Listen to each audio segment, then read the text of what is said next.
What's going on, YouTube? This is my post-fight reaction to the Ugas and Spence fight. Great fight between both fighters coming from Spence and Ugas. Ugas tried his best, but ended up getting bested by Spence. Spence was everything I predicted ended up happening for the most part. I mean, I thought to myself that it would start out being a boxing match.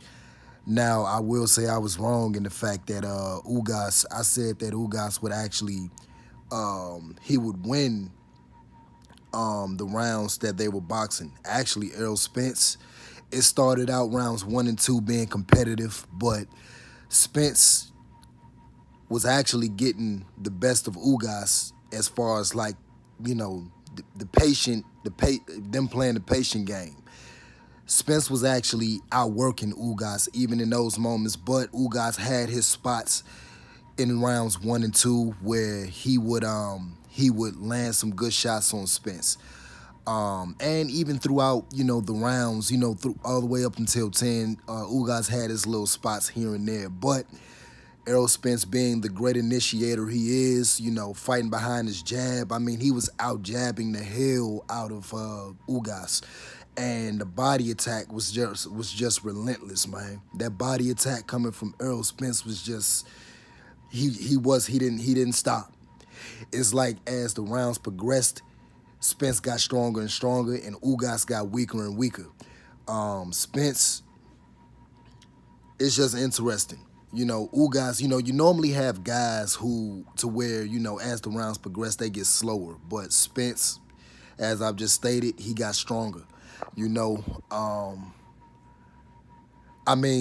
Spence's footwork is so underrated. I've noticed from me watching the fight, he would shift his weight to his left and to his right. He would shift, his foot placement. He would shift to his left and to his right in order to gain leverage on his punches. He was using his jab effectively. Ugas abandoned his jab, and he abandoned his game plan all along. I've said in my last video that a good jab could break the rhythm of your opponent. And Errol Spence, he just didn't allow, he was rarely allowing Ugas to counter him from rounds 3 all the way up until 10. I did notice that in 6, Errol Spence got rocked. But due to the replay, them showing the replay, I noticed that Errol Spence, his mouthpiece flew out. And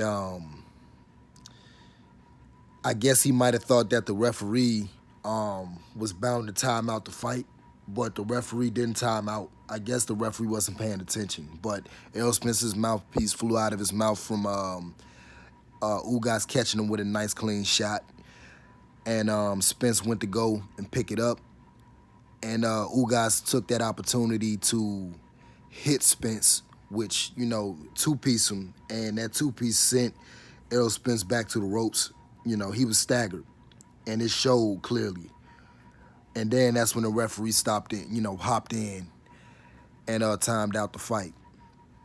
But even after that happened, it only after the fight was timed back in, Errol Spence, he got right back to work, and he actually recovered rather fast. He recovered in under a minute. So, that showed that we always knew that he had a phenomenal chin and that he was, he can endure a lot of punishment. But the fact that he recovered so fast said a lot. It told me a lot about him.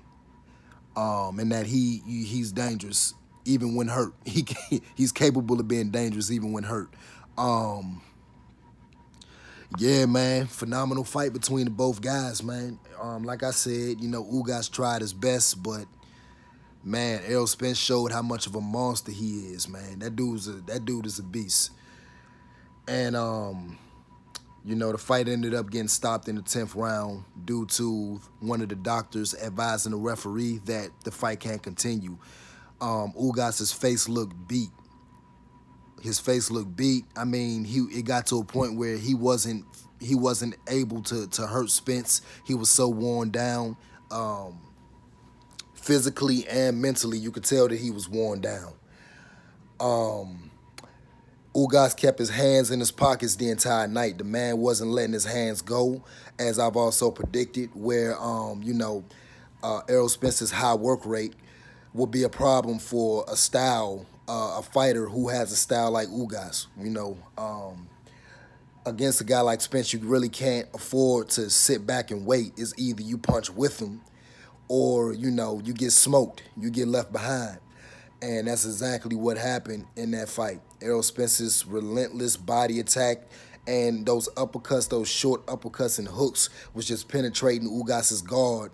And Ugas didn't have any answer. He didn't have an answer for the attack coming from that onslaught coming from Errol Spence. It was a major gap between the both of those guys. And I only gave Ugas like maybe, 2 rounds at tops. Yeah, at the end of the fight, Errol Spence finally, said what we all been waiting to hear. He aggressively stated that he wanted Terence Crawford. And Terence Crawford tweeted on his page that he wants Errol Spence, and he's been saying it for months now. So that fight, both guys have clearly stated that they want each other. All right, and that should be the next fight that we should see. That should be the next fight we see from Errol Spence and Terence Crawford, hopefully, later this year.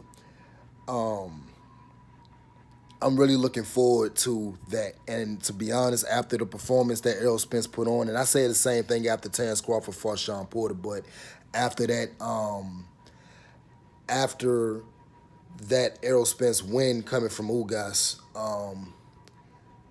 to be honest with you, I really don't know who will win that fight. It's hard for me to tell at this point in time. At first, I thought it would be Crawford, but see, here's the thing, and I'm gonna say this before I head out. You know what I'm saying? Terence Crawford has athleticism working for him. He has a high IQ, and he also has a he's highly technical.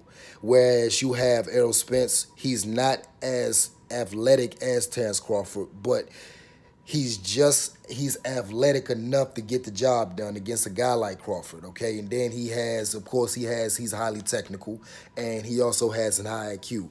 It's really hard for me to tell who will win that fight. I'm gonna really have to sit back and think about compare and contrast both fighters' styles.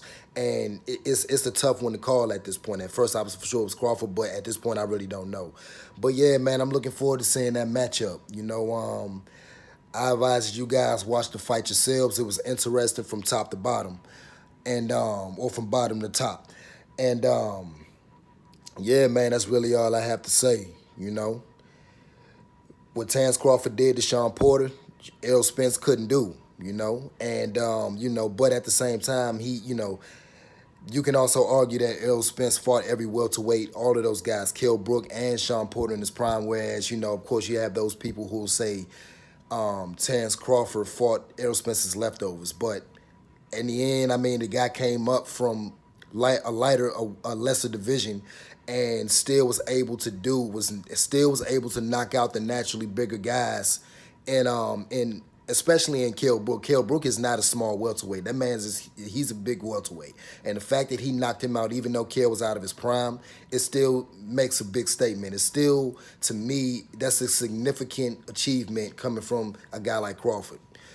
And you found out there that his power translated to the welterweight division. So, and then of course, he goes to stop Sean Porter. So that's going to make for an interesting fight. You know. And to speak on the Sean Porter thing, because there were some people that, for those who think that Sean Porter was out of his prime, I don't agree with that. I think that Sean Porter's capable of fighting. He's capable of fighting 3 to 5 more years. It's just that there was nobody else for him to fight in the welterweight division. He fought everybody, and there are only 2 things left to do after you fight everybody. Either you move up or you retire. And Sean Porter chose to retire. So, yeah, that was a significant win for Crawford. And, of course, you can compare and contrast common opponents between the both, between two fighters. When they're, when they have a potential matchup, coming up soon. So that's really all I got to say, y'all. Phenomenal fight. Hats off to both fighters. Ugas, I hope that you bounce back and that you don't go into a depressive state. And for Spence, keep working hard, man. You're a great fighter. And get the fans what we want, man. Yeah, man. Errol Spence is a top dog. Anyway, I'm out of here, y'all. Please like, share, and subscribe. And comment below what you guys think. I would like to know, and I welcome all opinions. Love y'all. Stay safe. Peace.